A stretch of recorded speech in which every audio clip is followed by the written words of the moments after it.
The Galactic Council chamber fell silent as Ambassador Zixthar of the Vrelnian hegemony rose to address the assembled delegates. His chitinous exoskeleton gleamed under the chamber's bioluminescent lighting, mandibles clicking in satisfaction. "Honored delegates," he began, his translator rendering his speech into 100 different languages simultaneously. "We gather today to commemorate the 500th cycle since the extinction of the Terran species. Their homeworld, Earth, remains a dead monument to their foolishness, a cautionary tale of what happens when a primitive species meddles with forces beyond their comprehension." Murmurs of agreement rippled through the chamber. The Terrans had been gone for so long that most species remembered them only as footnotes in history databases. A backwards race that had destroyed themselves in some catastrophic experiment, their solar system now quarantined and forgotten. Zixthar continued, his voice dripping with condescension. "The humans served as useful labor for a time, but their emotional instability and propensity for violence made them unsuitable for—" The lights flickered. Every delegate froze. The council station's power systems were powered by a micro-singularity that had run uninterrupted for 10,000 years. Fluctuations were impossible. Then the alarms began to scream.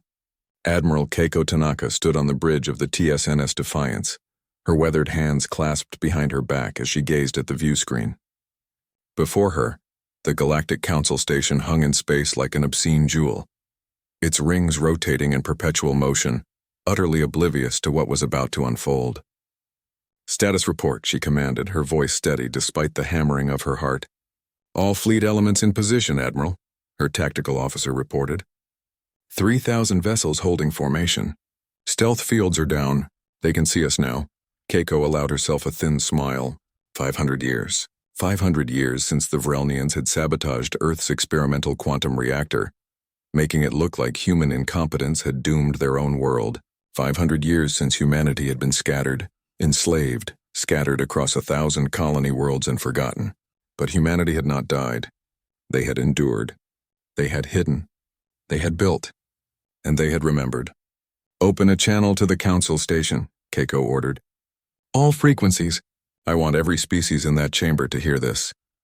The communications officer nodded, fingers dancing across holographic controls. "Channel open, Admiral." Keiko stepped forward, her image now broadcasting to every screen in the council chamber. She could see them on her own display. Hundreds of alien delegates frozen in shock and dawning horror. "My name is Admiral Keiko Tanaka of the Terran Systems Navy," she announced, her voice echoing through the chamber.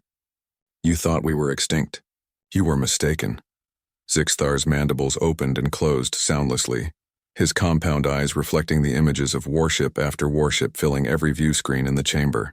The Vrelnian delegate stumbled backward, his exoskeleton clicking in agitation. "Impossible," he chittered. "The humans are dead." You saw what you wanted to see," Keiko interrupted, her voice hard as steel. "You sabotaged our reactor. You killed 8 billion of our people. You enslaved the survivors and erased us from history."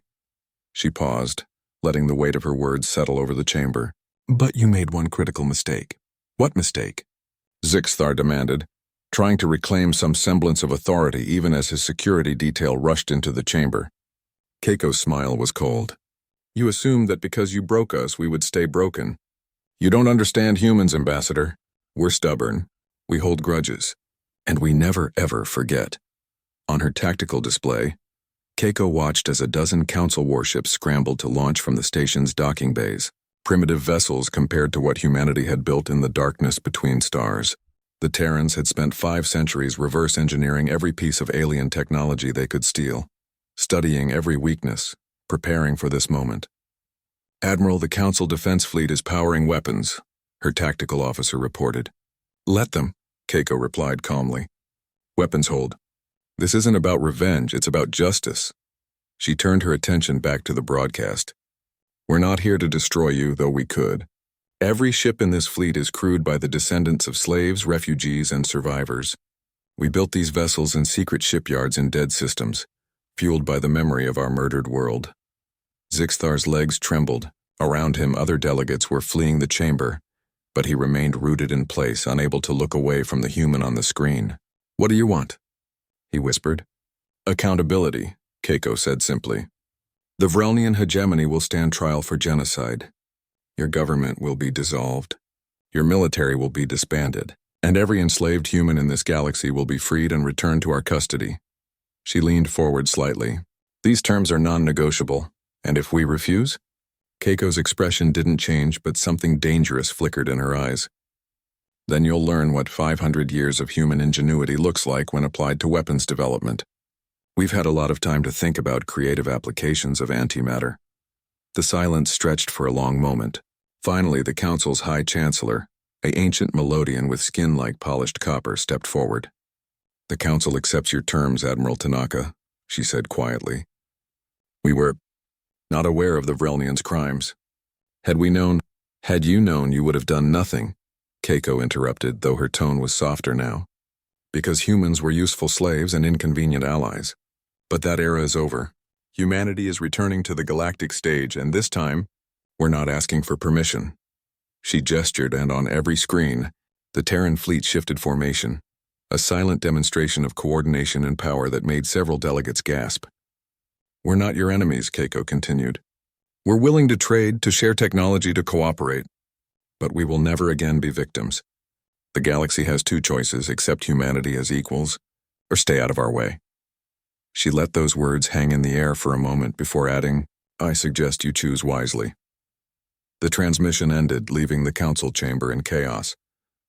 But on the bridge of the Defiance, Admiral Keiko Tanaka allowed herself a moment of satisfaction. Earth was still dead, its surface still scarred by the sabotaged reactor. But humanity lived on, stronger, wiser, and absolutely unwilling to ever be forgotten again.